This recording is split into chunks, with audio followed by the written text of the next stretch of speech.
Good morning. Today we'll come with the next topic, carburation. The name of topic is the back suction control mechanism. This is a subtopic of compensation devices which we used along with the main metering device.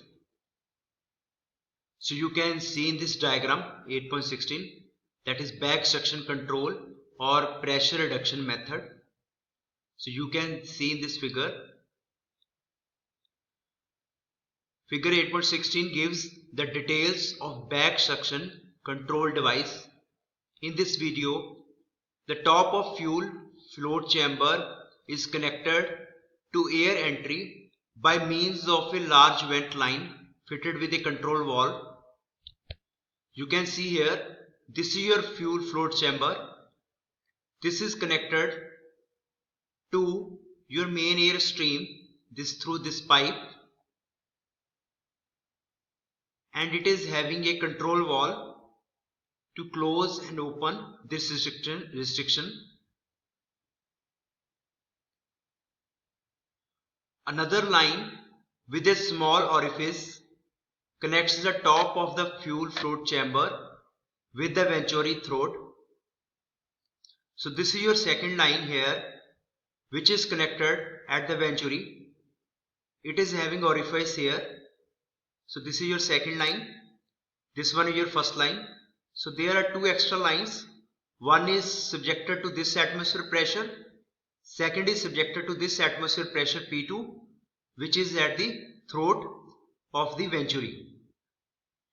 When the control valve is completely open, the vent line unrestricted, and the pressure P1 in the float chamber is atmospheric, and the throat pressure will be P2. So it is saying when this valve is open, this pressure, whatever pressure here, the same pressure will be in the float chamber, means P1 here.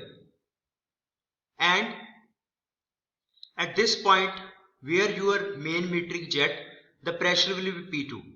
It means P1 pressure here and P2 pressure here. And this pressure difference between float chamber and here is the deciding factor of how much of amount of fuel will come out of this orifice. So the pressure differential acting on the orifice is P1 minus P2. Now in the second case, if the valve is closed, the float chamber pressure will equalize with the pressure at the venturi throat and no fuel can flow. Now we will discuss the second case when this control valve is closed. When this control valve is closed, then the pressure in this fuel chamber is P2. I am repeating this again. When this control valve is closed, the pressure here in this fuel chamber is P2. So pressure here is P2 and pressure here is P2. It means that there is no flow of the fuel to the here, means there is no pressure difference. Pressure differential here and here does not exist. By proper adjustment of the control valve, the required pressure differential can be obtained in the float chamber, thus altering the quantity of fuel discharge from the nozzle. The required air-fuel ratio mixture can be achieved. This method is employed on in large carburetors. You can see here, by opening and controlling the amount of how much valve is this open, means combination of this pressure P1 and combination of this pressure P2, you can achieve any value of pressure here between P1 and P2 in this float chamber, and accordingly you can adjust air fuel mixture. So this is your back suction control or pressure reduction method. Now we will discuss the next method. The next is your auxiliary valve. Figure 8.7 shows a simplified picture of an auxiliary valve device for understanding the principle. When the engine is not operating, the pressure P1 acting on the top of the auxiliary valve is atmospheric. You can see in this figure. So this is the auxiliary valve here. The main function of auxiliary valve is to increase the air flow rate. This air will come from the main passage here. It will go to the engine, but this air is not sufficient. We want to increase the supply of air to the engine. So this auxiliary valve is here. So this is your valve spring. So the air can also come from this side through the auxiliary valve.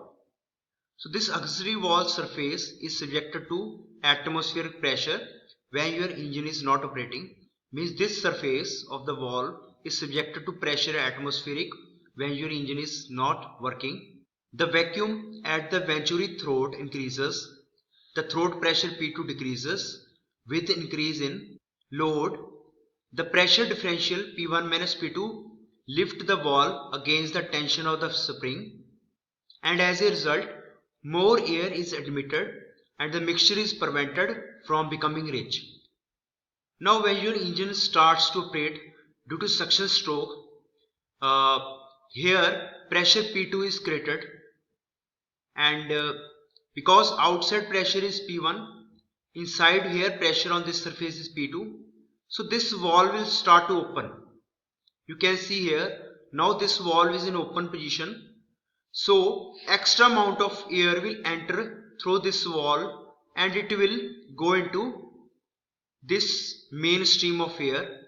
So now with the addition of this extra air into this main stream, the air fuel mixture now can be maintained lean and we can avoid it to become richer with the increase in engine speed and suction. Because with the increase in engine speed and suction, the fuel amount will increase also, because whatever fuel coming from this nozzle is also depend on this pressure differential. So extra air will come from this side and mix with this stream, and it will avoid the richening of the air fuel mixture. Next device is your auxiliary port. Shows an auxiliary port employed in downdraft carburetor. You can see in this figure, this is your main venturi. Air will come through the main venturi. This is your fuel metering nozzle, and this is your auxiliary port here. Means air can come from this side. This is your butterfly valve. When this valve is open, air will pass through this side. So what is the benefit of this auxiliary port? The pressure differential delta P will be comparatively smaller. As a result, fuel drawn is reduced. This method was popular for aircraft carburetors to compensate for the loss in density of air at high altitudes. So what will happen when the aircraft is at high altitude? So what will happen? The density of air will decrease. It means the mass flow rate of air which is entering into the cylinder will decrease. If the mass flow rate of air will decrease, the same way we have to decrease the amount of fuel flow into the engine also. So this auxiliary port will give a extra passages to air from this side, and it will decrease the pressure differential at the nozzle point, so that the less amount of fuel will come. So overall, the function of all these you can say devices is to compensate and to decrease the amount of fuel entering into the engine. So this is up to here. We have discussed about the various type of auxiliary port, auxiliary valve, and various types of devices in carburetor. In the next class we will come with the new topic. For comment, you can give into the below section. Like this video, subscribe my channel, and thank you for watching this video.